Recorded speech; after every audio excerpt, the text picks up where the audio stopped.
नमस्कार दोस्तों, मैं दिवाकर अग्रवाल एक अन्य सेशन में आपका स्वागत करता हूं आइकॉनिक नर्सिंग एकेडमी के ऑनलाइन प्लेटफॉर्म पर। हम यहां पर पढ़ रहे थे एमएसएन एंडोक्राइन सिस्टम की। एंडोक्राइन सिस्टम के एमएसएन में हम देख रहे थे एड्रिनल ग्लैंड के से रिलेटेड डिसऑर्डर। यहां पर हमने देखा कि सीआरएच हार्मोन जो हाइपोथैलेमस से आया, इसने क्या काम किया, एंटीरियर पिट्यूटरी पे जाके वर्क किया। एंटीरियर पिट्यूटरी पे जब सीआरएच ने वर्क किया, एसीटीएच एड्रिनोकोर्टिकोट्रोपिक रिलीजिंग हार्मोन निकाला और इसने क्या किया, एसीटीएच ने थायराइड अपने एड्रिनल ग्लैंड पे जाके वर्क किया। एड्रिनल कॉर्टेक्स की 3 लेयर और 3 लेयर कौन कौन सी होती है, तो zona glomerulosa, zona fasciculata, zona reticularis. जो हमारी बीच वाली लेयर है जोना फेसिकुलेटा, उससे कोर्टिसोल हार्मोन निकलता है। कोर्टिसोल हार्मोन के हम डिसऑर्डर पढ़ रहे हैं, जिसके अंदर हम पढ़ चुके हैं Cushing syndrome, hyper secretion of cortisol क्या होता है। नेक्स्ट हम पढ़ने वाले हैं हाइपो सिक्रीशन ऑफ कोर्टिसोल। इसके अंदर जो नाम देने वाले हम हाइपो सिक्रीशन ऑफ कोर्टिसोल को क्या बोलने वाले, तो हम बोलेंगे एडिसन्स डिजीज। बात कर लेते हैं क्या होती है एडिसन्स डिजीज। तो एडिसन्स डिजीज के रिगार्डिंग हम देखने वाले हैं कि यहां पर hypo secretion of cortisol hormone देखने को मिलता है। यहां पर decrease secretion of glucocorticoid hormone. Glucocorticoids का अगर लेवल कम हो जाता है बॉडी के अंदर, तो इसी को हम क्या बोलते हैं, एडिसन्स डिजीज। यानी और क्या हो सकता है, तो हम बोलेंगे हाइपोसिक्रीशन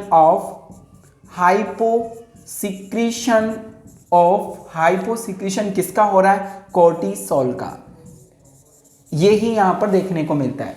ठीक है सर, और क्या हो सकता है, तो सर हम क्या करते हैं, जब हाइपोसिक्रीशन हो रहा है तो हम बाहर से कोर्टिकोस्टेरॉइड देने वाले होते हैं। बाहर से स्टेरॉइड्स देते हैं, तो यहां पर हम क्या करते हैं, ट्रीटमेंट में एक्सोजीनस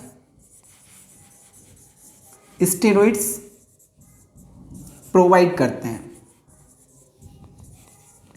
तो देखिए, एक व्यक्ति के अंदर स्टेरॉइड हार्मोन की कमी हो गई, सिक्रीशन कम हो गया, तो बीमारी हमने दे दी एडिसन्स डिजीज। ट्रीटमेंट में हम क्या देते हैं, स्टेरॉइड प्रोवाइड करते हैं। पर कोई व्यक्ति है जिसने टाइम पे दवाई नहीं ली, एडिसन्स डिजीज का कोई पेशेंट है जिसके अंदर की हाइपोसिक्रीशन ऑफ कोर्टिसोल देखने को मिलता है, उसके ट्रीटमेंट में क्या चल रहा है, स्टेरॉइड हार्मोन की दवाई चल रही है। अगर स्टेरॉइड हार्मोन नहीं लिया उसने, हाइड्रोकोर्टिसोन नाम की मेडिसिन उसने नहीं ली, तो उसकी बॉडी में अचानक बहुत कम हो सकता है कोर्टिसोल का लेवल। अचानक बहुत सीवियर कमी हो सकती है किसकी, हमारे कोर्टिसोल हार्मोन की। और अगर ऐसा होगा तो इसको बोले एडिसोनियन क्राइसिस। इसमें क्या होता है सर, इसके अंदर देखने को मिलेगा sudden and severe decrease of cortisol.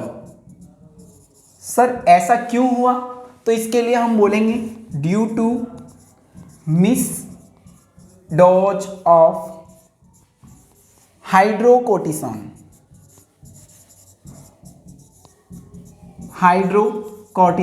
ये एक इमरजेंसी है और लाइफ थ्रेटनिंग कंडीशन है।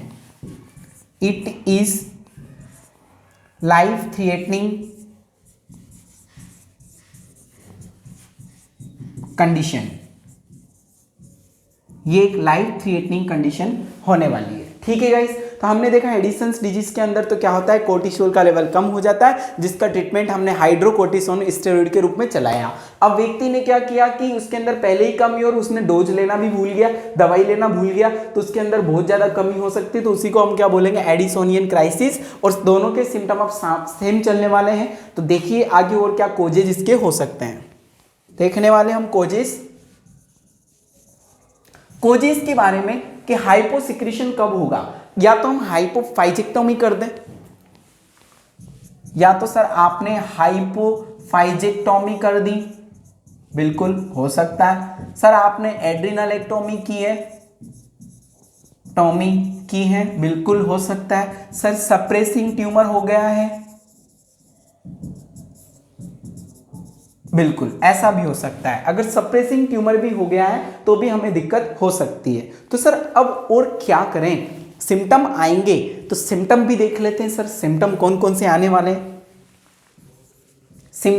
सिम्टम्स के अंदर क्या आने वाले हैं सर, हाइपोसिक्रीशन के यहाँ पे सिम्टम आने वाले हैं। यानी कि सबसे पहले तो हम बात कर लेते हैं कि कोर्टिसोल लेवल कम हुआ यानी कि ये एड्रिनल की तरह भी काम कर रहा था, सॉरी हमारे एल्डोस्टेरोन की तरह काम कर रहा था, तो उसके सिम्टम भी आएंगे हाइपो एल्डोस्टेरोनिज्म के, जिसके अंदर हम बात करेंगे सर सबसे पहले हाइपोनेट्रीमिया आने वाला है।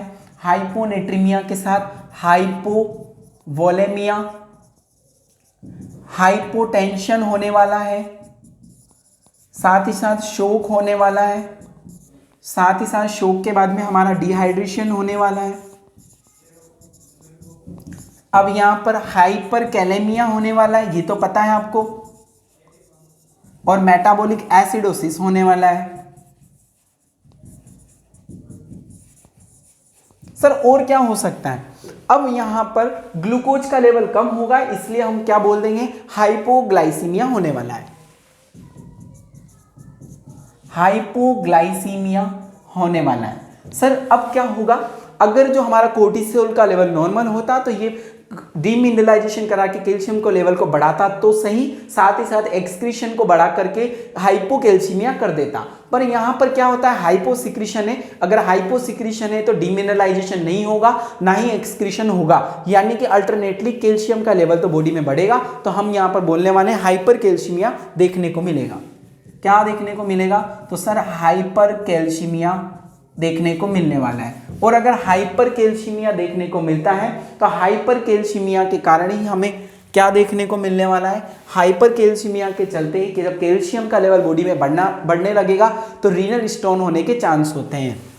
Chance of renal stone, renal stone के यहाँ पे चांस हो सकते हैं। साथ ही साथ ऐसे व्यक्ति के अंदर मूड इरिटेबिलिटी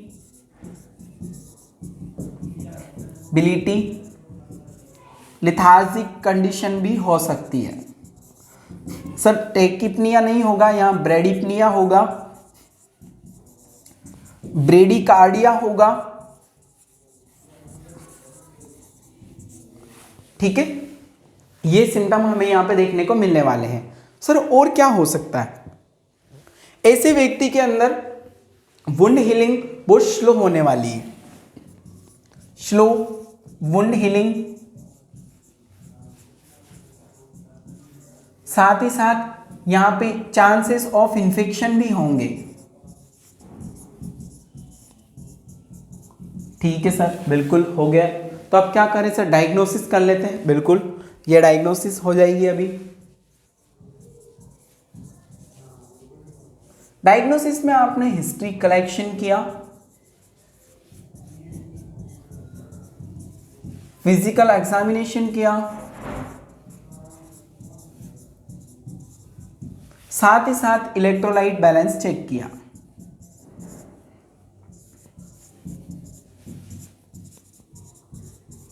इलेक्ट्रोलाइट बैलेंस भी आपने चेक किया, ये हो गया आपका डायग्नोसिस।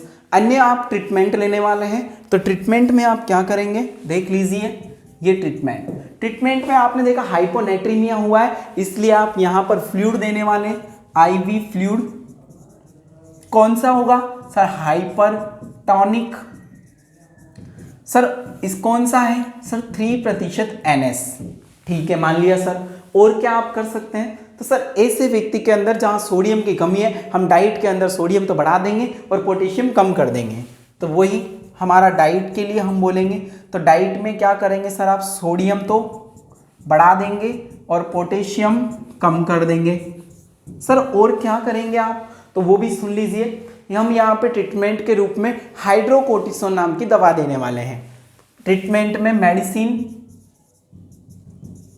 स्टेरॉइड्स देने वाले हैं। स्टेरॉइड्स भी कौन से? तो हम हाइड्रोकोर्टिसोन देने वाले हैं। साथ ही साथ HRT बोले तो हार्मोनल रिप्लेसमेंट थेरेपी चलने वाली है। ये सारी चीजें हमारे साथ यहां पर होने वाली है।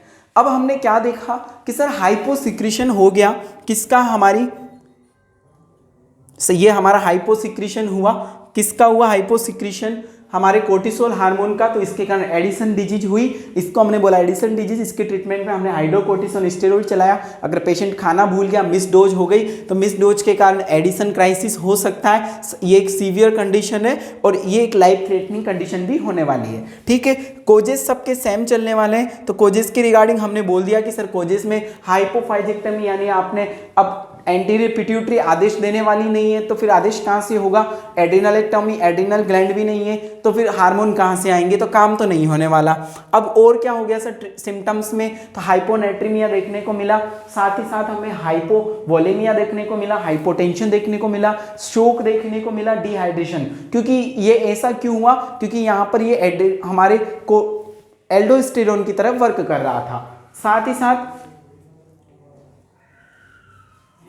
हमें हाइपरकैल्सीमिया देखने को मिला, हाइपोग्लाइसीमिया देखने को मिला, लिथार्जिक कंडीशन, ब्रेडिकार्डिया, ब्रेडिपनिया देखने को मिला। हमने डायग्नोसिस लेने के बाद ट्रीटमेंट किया, तो हमने हाइपोनेट्रीमिया को ट्रीट करने के लिए 3% NS दिया फ्लूइड के रूप में, हाइपरटोनिक। साथ ही साथ हमने क्या किया? मेडिसिन हमने क्या किया? यहाँ पे पोटेशियम की डाइट को तो कम कर दिया, सोडियम की डाइट को बढ़ा दिया। अब और हमने क्या किया? तो सब मेडिसिन के रूप में आपने हाइड्रोकोर्टिसोन नाम की ड्रग दी और अब आपने HRT हार्मोन रिप्लेसमेंट थेरेपी भी यहाँ पे प्रिस्क्राइब की। तो ये था हमारा एंडोक्राइन सिस्टम और एड्रिनल से रिलेटेड डिसऑर्डर। ये इसी तरह से हमारा एंडोक्राइन सिस्टम यहीं पर खत्म होता है और हम मिलेंगे एक नए सिस्टम के साथ। तब तक मैं आशा करता हूँ आपने बहुत अच्छे तरीके से ये पढ़ा होगा। एक बार फिर से पढ़िए, बहुत अच्छे तरीके से आपको समझ में आने वाला है। धन्यवाद।